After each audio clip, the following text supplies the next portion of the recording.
Welcome to a new episode of the Cool Girls Create podcast. It's your favorite host, Tanisha Westbrook, and I'm here with a fellow creator today, Donzale Powell. Welcome. Thank you. Thank you for having me.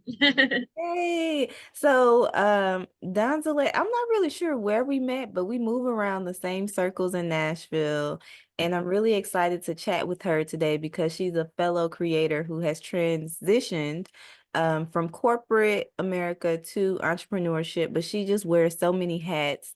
So I can't wait to dive into the conversation. But before we get there, I have to start with an icebreaker. Are you ready? I think so. Okay, so if you could rewind time and be present for any moment in history and capture that with photography, is there a moment that stands out to you? Oh my goodness. Um,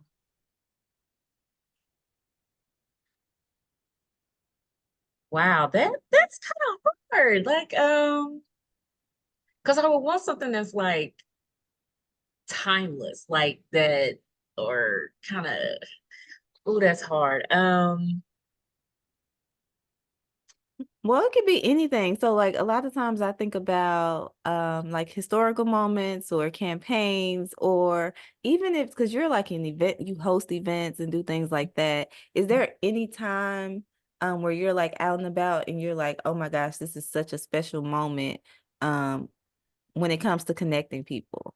Yeah, well, okay. Well, I will say this, and this isn't, I'm sure this wouldn't be my top one, but just kind of off the top of my head. So right after, as COVID was kind of just still very present, 2020, Oprah had this huge conference in Atlanta called 2020 Vision. And my friends gifted me and like literally took me there. It was a group of us. We all went and it was absolutely amazing. Like I needed it at the time. And like literally I'm sitting there in the conference feeling like she talking to me. Like if she was sitting right across me, that's how I felt. So I got tears running down. I'm just sitting here like, and the aesthetics of everything was absolutely gorgeous there. And I would have loved to have shot that event. Like just how they do the lighting, my mind's going to all kinds of things was phenomenal. The clean, crisp looks that she has on her stuff. So I would have loved to have shot that. Yeah, that's so interesting. And I could definitely relate to that, but it sounds like your mind kind of works like mine. Like if I'm out at an event or a production, that's or a play or whatever it is, my mind starts going to, ooh, what did they do with the lighting? Or how did they get this to move here? Or like, so that's interesting. Okay, so let's get into it, Donzale. Yeah. So I would like for you to share a little bit more about your background as someone who worked as a corporate executive, and I think in a lot of ways still do. How did you transition into photography and all of the endeavors that you're working on? What's your story there? Well, so really, so photography's been around a long time. It was just a side thing, right? And so the reason that I even started, first of all, I was always the girl with like the camera in school, even when it was the little wind-ups back in the day. Looking back, you think about that stuff, but and then I was the one that always had all the photo albums. I still to this day, I've got a ton of photo albums in the back closet that are stacked up because it was so many and but never thought about it as a business, anything like that. I just like taking pictures. And a friend of mine bought me my first quote unquote real camera. So he bought that. I set it up on a tripod. I started taking pictures of myself. So I'm like, this pretty like surely if I can take them of myself, surely I can take them of other people. And literally just jumped in and kind of went from there. And I just kind of every time I felt like, okay, I'm a little bit better, then I'd go up on my part. I just kind of took it day by day. And looking back at those now, I'm like, oh my God, those were horrible. I mean, it is what it is. But yeah, it just kind of gave me an avenue to kind of have let my creative side out. So though I was working these more formal positions, need to dress up every day and all of that, on the weekends or evenings, I was able to throw on the jeans, the hat, and just go play and have fun and create. So that's what I did for the longest. And then again, over time, I would take some classes, and again, just kind of progressively, every now and then get better, get more experience. And then I guess to today, to where when I literally kind of became a solopreneur, so to speak, I am, of course, trying to grow as far as, now I kind of have a team for the photography, videography, for those pieces and stuff like that. But it was really kind of like, you know what, I want to take this to the next level. And so I've just been working to do that. So for you, was photography like a passion? Like I heard you say that you were gifted a camera and you were the girl who had all the photo albums and stuff. Yeah. But going from like a side hustle to I am going to make a business out of this and create a lifestyle around it, that's a little bit different of a transition. So is this something that is where your passion truly lies? Or are there other facets around that just lead into the photography? Well, I think for me, I'm probably a little bit different in that I I'm one of those people. I would never want to do the exact same thing all day, every day. I I don't care understand. how much I like it. I don't care how much I like it. I wouldn't want to do it every day. And that has been the case with photography, and it still is. So that's why I still do other things other than, um, though it has become my main, it's still not a end all be all. And I like variety. And so, like, even looking back, again, when I was doing those positions and was wearing all those hats for other companies, like I literally had to go from, I remember a lot, because you know how it goes. A lot of times they place, somebody will leave or a couple people leave, they downsize, and when they create positions, they tack on a little. So really, it's Uh-huh. not one job. You're really already doing, and that's what I always ended up having, was a mix of multiple jobs. So I'd have to be talking about construction to one person, get off the phone and be talking about, oh, community services, and you're not nonprofits, and what programs you have, disability. It kind of gave me the range to be like, hey, compartmentalize, and then it go to this. And so that's what I do now, is just now I'm doing it for myself. So just going back a little bit, when it comes to your career, so I Yeah. read that like you were in business development, and moved along that way. But what particular industries were you in? Because you just mentioned construction and also community service or community work, and I know that you were on that side as well. So can you just give us a little bit more color on Yeah. your corporate experience? Sure. So my first quote unquote real job was, I was working for a nonprofit as a subcontractor, and we basically came in and cleaned up the TANF, or like the food stamp program, food stamp and uh welfare type benefits. So our job was to come in, and there were all kinds of people getting benefits that shouldn't, people that had passed, people were still getting the money. Like it was out Mm-hmm. of control. And even though I came in entry level, I literally moved up very quickly. So I became the supervisor like in maybe 4 to 6 months. And so I had to write the handbook. Like I had to figure it, and I was young. And so I'm up there like, you want me to do all this? But hey, I'm like, okay, let's roll with it. It was an opportunity, and just kind of fell in my lap. So I took it. And so again, with that one, that was one where, it was still trying to manage, trying to figure stuff out, trying to do all those things. And then I moved into working under Metro government. And with that, I was disability navigator, also still community service project, almost any kind of special project that was going on. It was, hey, here, I was like, here's this, figure it out, or run it, get the people in place, do all the things. And then after that, I moved into, the director of business diversity for the airport authority in Nashville. And so similar, and first of all, let me back up just a little bit. With Metro government, I ended up overseeing the Nashville construction readiness program. So that was my first little taste in the construction, like, okay, figuring out what the people, what the skills that were needed, you know, how that pipeline even worked as far as getting them what they needed to be able to be successful. And then also on the business side. So those large prime contractors that are looking for people, what are they looking for? What are the criteria, et cetera, et cetera. And and then, so when I transitioned to the airport authority, it was like that times 20 because it was so much more. When I took the role, it was so much more construction. You've seen, if you all have seen the airport, you've seen how much it was growing. So what you're seeing now is the stuff that we were working on, you know, when I was there.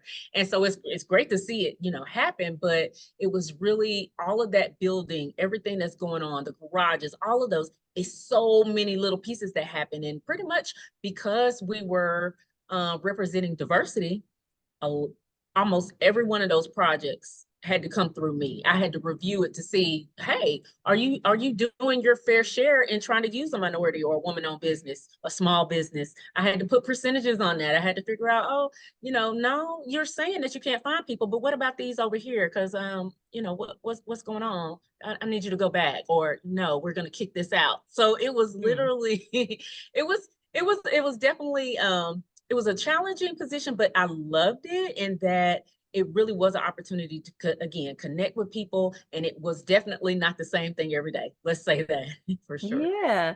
So to me, it sounds like you've had a number of different positions, projects, and that requires a special type of skills. I think someone who's able to be adaptable, flexible, and the other part of that is overcoming, Yeah. obstacles. So I want to talk a little bit about your journey specifically as an entrepreneur. How did you translate, or what skills did you translate from your corporate experience to your entrepreneurial experience? But also, just reading a little bit about your story, I know that there's some things that you've had to overcome, coming up before you even graduated and things like Yeah. that. So let's just talk about those things. Okay. So I mean, of course, I guess the from the beginning-ish would definitely be that I was a teenage mom. That kind of completely changed my mindset. Now I still didn't have it together, but it just changed from being so, oh yeah, you know, let me just do whatever I want to do and lackadaisy to, I need this, I gotta figure it out. I became, it's like the switch went off to progression, that Mm-hmm. I might not be perfect, I might not be the best at this or that, but I'm gonna do my best and I'm gonna keep trying to get better. And that has just stuck with me and has not left. Like I literally, I just, it's just something about it that you know, I guess brings me some type of fulfillment in knowing I've given my all to whatever it is that I'm doing. And yeah, it's just kind of grown from there. So after the, I guess the teenage mom again just kind of went from, okay, still graduated on time, went straight into college, ended up going back later to get my master's degree, things like that. It's kind of, I think that stick to itiveness is what I like to call Yes, it. I love that. Because it is not always easy. Some days you are sitting there like, oh my goodness, like I can't, or I don't even know how. Like, you know, so Mm-hmm. definitely I have those days just like everybody else. Everybody, sometimes people be like, well, that's why you get out. No, no, the same bucket of mess that gets dropped on you gets Mm-hmm. dropped on me too. But I just don't quit. I just keep going. And so same thing with, even with the corporate careers, same thing. You got stuff going on. There's stuff going on in the workplace that, you know, some days you like, why am I here? You know, but you got responsibilities and things like that. So you still do the best that you can. So that, I mean, that's just kind of how I went about it. Mm-hmm. You know, I guess different people do it different ways, but that's what I did. So one of the questions that I had for you specifically about entrepreneurship, because like you said, you have to have a certain level of, I like the way you framed it, stick to itness. I say, perseverance, or Yeah. like you can't give up. Yeah. Any of those qualities is something that you're going to have whether you're an entrepreneur or not. But as someone who, like you said, you don't really like to be boxed in when it comes to what you're doing on a day to day. So I know that you handle, you have your photography business, but you also host events and do a number of other things. So my question is, how do you balance it all? Like, if you were talking to a fellow up and coming creator who wanted to build multiple businesses, or, people like to say streams of income, Mhm. um, business endeavors, what advice would you give them on their journey? Well, I would say first, each person is different. So just because I'm doing multiple, that doesn't mean that that's what somebody else needs to do it. And I would never recommend that if, it's has to be individualized. So like when I if it you also have to think about what are your actual goals. So my goal, some of my goals in life, my end all be all is not being rich. Mm-hmm. I could definitely Do I relate to like to that. have money? Do I like to live comfortably? Oh, absolutely. Let's not get it twisted. I have a certain lifestyle and I plan to maintain and desire to retire early and all the things. So let's not be confused. However, from a best practice standpoint, I completely understand that the best practice would be find your thing, stick to it. Once you've grown it to where you can branch off and do your other things, do that. Totally understand and have no quarrels about it. But that's not for me. Because I guess because I love my life so much, by the time that could possibly, if that happens, I could be dead. And so I'm living every day. I'm gonna enjoy the things that I like every day. I'm gonna give my best every day to each part of those things because it sounds great and I understand it. And if money is if that is my goal, then I get it. Then absolutely right. You move in that direction to obtain that thing. That thing is not what keeps me going. So That's I could definitely relate to that. I think I've had to find a balance between caring and not caring about money or profitability or, revenue, all of those things. Earlier on, I definitely did not care. I'd be like, I just need enough to pay my bills, because the things that I care about, I care about people that look like me. I care that they are aspiring to follow their dreams. I care about my community. yeah. And now, as I've matriculated, in my journey as a business owner, I have, mentors and coaches and things around me that's like, okay, it's great you care about you, baby, but you got to make sure that you Absolutely. maintain that Yep. lifestyle. So I love what you're saying. It's like, find the balance between doing what you care about, what's going to keep you moving and motivated, but also make sure that you focus on a lifestyle that works for you, and you can maintain that. So, um, the other question that I think a lot of photographers have that are breaking into the industry is, how do I do that? How do I break into a creative industry, whether I'm a photographer or somebody hosting events, um, in general? So what would you advise for, say, someone who's trying to build their clientele or get their brand out there, because you have a very strong personal brand? Yeah. Um, I'm so here's the thing. I'm one of those. Sometimes I'll get a vision or I'll think about something and I'll be like, and I will wait a long time before I actually even start trying to do anything with it. But it's there and it's in the back of my head. And sometimes I'll have that vision and I'm literally doing it. Then I start doing it. Then I'm like, oh, I want to have this. Okay. I can have it here. Let me get the person, blah, blah, blah, blah, posting it with it. So for me, it's almost like I try to listen to, okay, on one side, the logic, does it make sense for me to do whatever it is, and when does it make sense for me to do it? And then sometimes I just feel like sometimes, and anybody that knows me, I'm a believer. Sometimes I just feel like he like, girl, do this, hurry up. What's taking you so long? I've been waiting on you. Hello, get it done, get it done. And then I just walk in that and I do it. And sometimes it's scary. Sometimes it's me forking out money up front out of my pocket, not knowing, hey, is anybody even gonna come? Is anybody? Sometimes it is like that. I like to have it where I'm able to plan well in advance and I already have all of those ducks in order.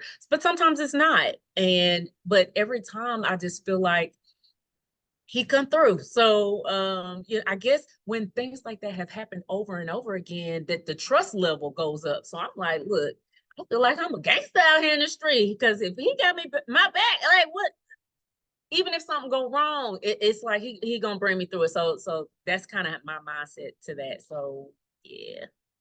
Yeah, okay, so I definitely agree with this. So people glamorize like entrepreneurship or even something as simple as like hosting events. Like for me, I host festivals, pop-up Mhm. events. You know, there are tons of things out there similar as far as the concept of hosting an event or putting yourself out there. But one thing that a lot of people don't talk about is that there are going to be so many times where you're going to have to go out on the limb and trust yourself. I'm a believer as well, so trust God and everything else will work itself out. And sometimes you might end up with crickets, you know? Like the event is empty, okay? Yeah. Uh the 5 people showed up, they showed up, you make sure that you take care of You them. give them everything that you got, them five that came, period. Yep. Yes. And so that's why I really wanted to reiterate that because when you're starting out, of course, it's important to build your brand and focus on your clientele, but you have to be realistic about what you're stepping into. And the truth of the matter is, there are going to be a lot of days where you don't necessarily know what the plan is going to be or how it's going to be executed, but you have to show up for yourself and the vision that was placed, inside of you. So, Yeah, I think entrepreneurship, especially as a creative, can be, ooh, you might be on that roller coaster, at least until you get to a certain point where you've just completely built up whatever it is that you're working on and then having things in place. But until then, sometimes it is. And I think being flexible, being patient with yourself. And then, like I said, always trying to still be open to learning, open to, okay, I might be okay, but maybe I do need to go to this marketing class, or maybe I do need to, learn this new app that's coming out. Maybe I need to be ahead of the game when it comes to AI. Maybe so you mhm. got to do your part too. It's not solely being like, oh, yeah, I'm gonna go with it. No, you put in the work. I call it faith with work. So the last question that I had related to this in general was related to travel. So you typically are on the go. Like right now, y'all, she is at the airport. Okay. So so as a fellow creator and someone who is traveling, I'm traveling from March to November typically. How do you manage your life, your time, and travel and still be sane? That's the way I Uh, could put it. That's the only way I could put it. How are you still sane? I don't travel probably as much as it seems. I do have things that are going on, and I try to wherever I go, I try to maximize my time, right? So though I'm here for TD Jakes Leadership Conference, but am I gonna do some shoots while I'm here? For sure.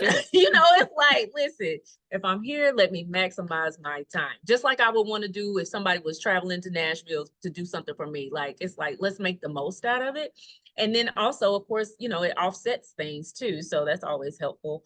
But that's all I can think of is really just I travel, I am a planner. So like I am constantly looking at my calendar, going back and forth. Like I'll have a list, Do you probably have in a these physical calendar or do you use both, both, technology? both. Okay. But I like to write and sometimes I like to see it. So if it's something like that, so like just as an example, probably December, I was already writing out all of the dates and locations that I kind of thought that I was going to do, even if I hadn't bought the ticket yet. Figuring out, okay, yeah, I might want to wear this with it, this. Like I that way, by the time it comes, I'm not as overwhelmed because at least I kind of I know some stuff that I need to have happen. Or I start plugging away at little pieces as I look at my calendar again. Oh, that's coming up in 3 months. Okay, let me go ahead, book the hair appointment. Let me do this. So I just kind of I'm constantly reviewing to see, hey, what can I do? When does it come? When do I need to pay? What are the things? Gotcha. And when it comes to um not just travel and like balancing your time, but moving from place to place. So you are based in Nashville, but you have, like you said, you have shoots that you're traveling to. If I'm an up and coming creator or photographer, is there anything in your journey that you can share with our audience about how to build an audience in different cities and different markets as a creator? Yeah. Yeah. Well, I'll say for me, one of the things that I like to do, especially if it's someplace that I either visit frequently or that I'm looking to go to. So I go, let's again, why not use technology if you can? So I use social media.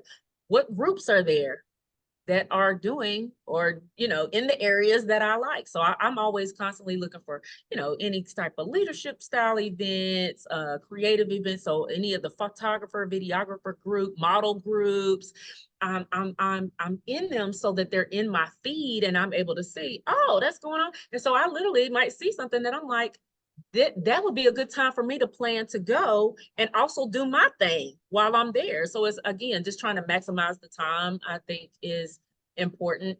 So I would say try to do as much as you can digitally first, because I know everybody's budget isn't, oh yeah, I could go fly every other day or something like that. Mhm. So definitely make it make sense. But I think expanding your network outside of just maybe your regular parameters might not be bad if you're not in, if that's something that you desire. If you don't, hey, stay in your area and rock the mess out of it. But I love traveling. Though of course, just like with anything else, it can be tiring at times, especially if you're doing a demanding work. But I enjoy it, so I actually want to do more.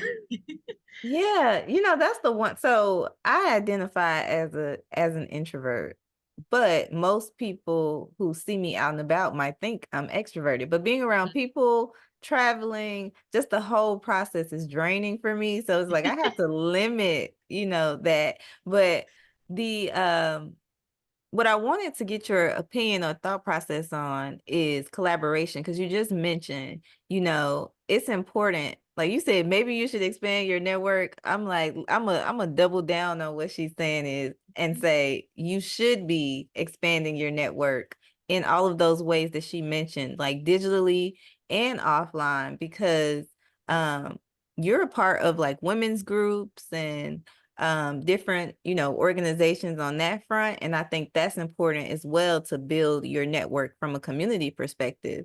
But when it comes to collaboration, I also noticed that you collaborate with other women. So what are your thoughts on that, especially as a photographer, when you're like building your brand, your networking, your business? What are your thoughts on collaboration in general? um Tell me the I truth. Tell me what you really think. so I definitely believe in collaboration. I think that you need to know and understand who you are collaborating with, and you need to make sure that that's a good fit. Um, I know how I operate. I know what type of experience that I'm going to try to provide for certain things.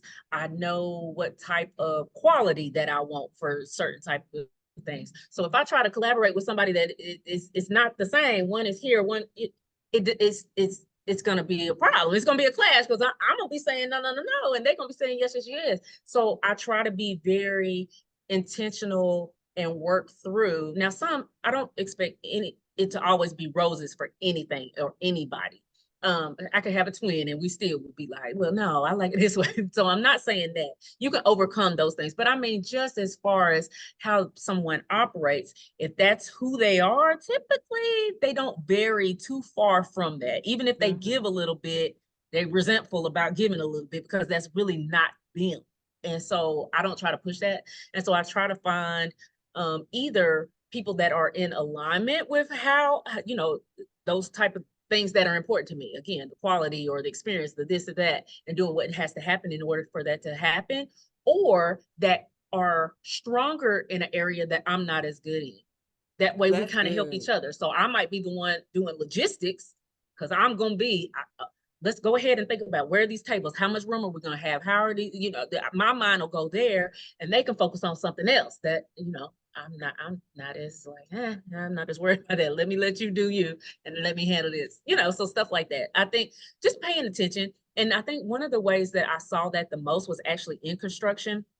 There are things called with joint ventures where it's not just construction, but it could be something else. So where literally it's basically you're combining your businesses to make this business to operate whatever X is.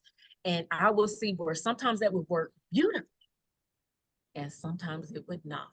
And when Oh, it doesn't, that's a whole business and it gets into legality, it gets into all the things that you don't want to go down that road. So I got to see that before I even stepped in, kind of on this side. And it's very helpful because you need to know, as they say, who you getting in bed with. You really kind of need to try to figure that out. And that just might be some meetings, that might be some Zooms, that might be some let's have coffee. Or what do you think? How do you do your events? How do you plan for them? Asking questions. That way, let them tell you. I say be honest. There's nothing wrong with that. It's not that it's wrong that you're doing it wrong, but that might be not be a way that I can handle if I'm trying to do something with yeah, all of the things. I'm over here thinking you. like, so, all right.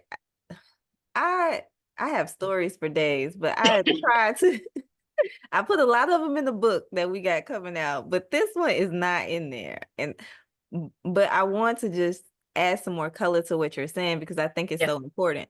So I I agree. Collaboration is important, and most times the approach that I've taken over the last 10 years is to collaborate. But like Donzale is saying, you got to know who you are getting into bed or business with. And Yeah. so um earlier on, I used to have a studio over in East Nashville. Mm-hmm. It was a kind of a joint venture collaboration, Mm-hmm. Mm-hmm. Mm-hmm. and we partnered with a makeup artist. And so it was like this one-stop shop for hair, makeup, Yep. wardrobe, and photography, right? From a creative standpoint, the chemistry was amazing, right? We'd all get together, work together, and it was good. From a business operation, um, moral or personality standpoint, it was Yeah. clashes all over the place, right? And Yeah. so I didn't have the tools or the capacity earlier on to deal with a lot of the issues and the complexities that came up in the partnership. So, of course, the partnership dissolved and it was over. But I learned so much from that about collaboration. One, don't just jump all in even if there's great chemistry, Yep. right? Because Yep. like you said, Donzale, how are we operating on the back end? Okay. How are we dealing with situations? How are we dealing with conflict? How are we communicating? All of those things work together to create a good collaboration. Yep. So what I would suggest now is if you're thinking about collaborating is work on people in the industry like to say like alpha project or a one project at a time. So I have this idea, or you may have this idea. Let's test it out. Let's test the waters, see how it's going, and then we continue to build that way. And I think Yeah. that has been the learning curve for me. What are your Yeah. thoughts on that? Yeah. No, I I was agree. trying to keep it cute. No, it was. You did a good job. Because some stuff, it could, because what you don't want to do, you don't want to get into a situation where you're now in being stressed, have anxiety, and all of those things. So like even something as simple, you mentioned communication. To me, that's very important. How are we putting this out? What is the word? Like, what are we saying?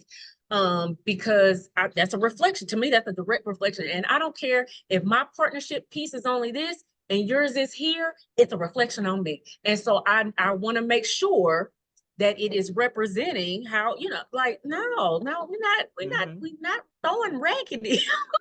Like, no. So if I was to get in a partnership where they just would put anything out, and then I just happen to scroll and see it. Oh yeah, like what? Hold on. Not that I'm saying I need to monitor all of your stuff, but I'm saying if it's something that we have not said, hey, yeah, we're ready to go. We're ready to put this out now. And I see it, but that's, to me, that's not good communication at all, and that's a problem. So yeah, I agree. I'm yeah. over here like we have the same sentiment because do not play with me about because that's my brand, So I am, It's yeah, I do important. not play about Yeah. things like that. Okay, so we're gonna get into what I like to call the quick fire round, and then we'll close out with you just giving one last inspirational word to the cool girls. But before we get there, I do have another question. So, and we talked about, you just touched a little bit about this, about like mistakes or lessons learned, because I share about the partnership, y'all. I'll go into more detail about that. I promise, audience who's listening, when the time comes. But are there any hard earned lessons or mistakes that you've made in your journey so far that you can look back on and say, y'all probably shouldn't do that? Hmm. Um, next, I say it's harder for me to say, I shouldn't have done this versus I should have done that. Okay. I think that's a little bit more relevant for my situation, because I can't think of anything other than, I guess the only thing that I can think of, I did, when I did open my actual physical location, studio location, um, that ended only because I had subleased and the main business closed. Mm. So that was probably, out of anything, the worst, because I did invest in, the remodel, all the things that you need to just be able to have a brick and mortar, right? But life happens, and again, I just kind of rolled on through it. I was like, okay. So I would say that, but I would say one of the things that I would have thought about sooner, or really tried to focus on sooner, even if I wasn't quite ready, was the scaling piece. The more of the collaboration with, or getting to know, I guess, photographers, videographers, things like that. And it's not that I was ever opposed to it. It's just meeting the right ones. A lot of times it just was not welcoming. It was not a welcoming community in the photography, area. And so I just, I with my personality, I ain't begging you, but then I'm not finna run around. I ain't doing it. Yeah. Wait one moment. Is the photography community not welcoming? Because I've heard this once or twice in the last 10 years from fellow photographers where like they'll reach out, they'll be like, how do I get started? I've reached out to photographers and tried to shadow people, but it's not really receptive. What's your experience there? I just say, I know everybody has their own personality, their own thing.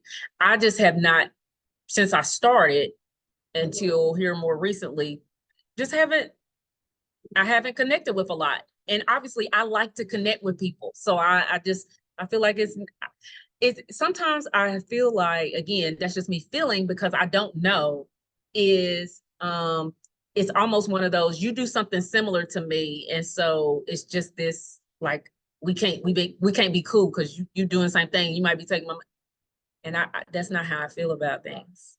So yeah, Okay, so it's kind of like it happens in all the industries. It's like it do. what they say about crab in the barrels, or, people are just competitive, territorial, you know. Okay, so I didn't mean to cut you off, but you were talking about just your experience overall, like not what, not necessarily mistakes, but just things But that with the you would growth, have done.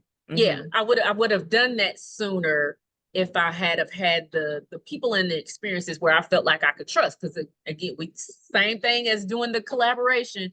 Some level of trust has to be there, especially if, Mm-hmm. hey, I'm gonna refer somebody to you, or I need you to cover this for me. I can't sense if I can't depend on you to be there on time, that type of. So it takes a certain level of that, and I just had not been exposed to enough people that I felt like I could do that with. And so, yeah, but now it's growing, and I'm even trying to do more and in different areas. So I'm excited about it. It is always going to be growth pains, but hey, it's good growth. Yeah. So let's get into the quick fire round. Are you ready? Yep. Mhm. So one word answers, don't think too hard, and here we go. What is your favorite hosting destination for events?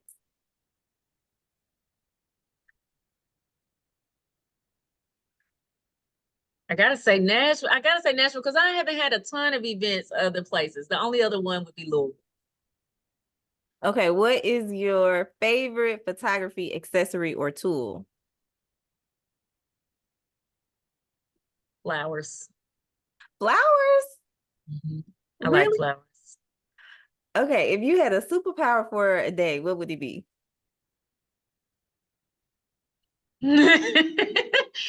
um, Fly. You would be a fly on the wall? No, I want to fly. Oh, You you said a want to fly? superpower, right? Did you say I'm superpower? sorry. Yeah, Yes, I'm like, you see everything real quick. okay, you would want to fly. Okay, so tell me, what is a guilty pleasure TV show or podcast that you listen to or watch? It's really not a guilty doing. I love Family Business, but to me they were ratchet than a mud. But I enjoyed it. Family Family. Business on Netflix. Watch it. Check it out. Oh my gosh, is it scripted? It Yeah, it's like it's a series. It's a Oh, series. okay. But yeah, it's kind of like a crime family sort of, but I loved it. Like absolutely. Okay. I'm gonna check it out. Okay, and last question. What is your favorite snack or go-to kind of I guess reward? You ain't gotta finish chocolate chip cookie dough or Homestyle Bakery's almond cake, the little petite square. Woo, Okay, okay. See, I'm a sweets girl too. All right, so we're done with the quick fire round. So we're now gonna close out with a final word from Donzale. And I want you to just share something inspiring to fellow up and coming creators, photographers, and entrepreneurial women. yeah, the only thing I can think of is don't lose that spark. Don't Even if you create a business and you scale it, or you try to maximize it to don't lose what got you there in the first place. The heart of it, what just the passion for it. I think that's important, and I think it exudes through you, and it exudes through what you and your business ends up doing. I don't care how large you get, so don't lose that. It's the best thing ever. That's great advice. And I would agree with that. Because as a creator, it gets hard Mhm. when you are in constant business mode. And so it does sometimes you have to really like hold on to that spark, like Mhm. you Mhm. you can't lose it. And I've talked about this before, but I had like a year-long creative block. And Mm. so I was really sad, and I think I was probably going through some depression. Yeah. And more recently, I've been thinking like, "Oh, I got to use my gifts because if I don't, God's going to take them away from me." And so I just think it's important, what you're saying, like keep that spark, Yep. hold it, Absolutely. protect it.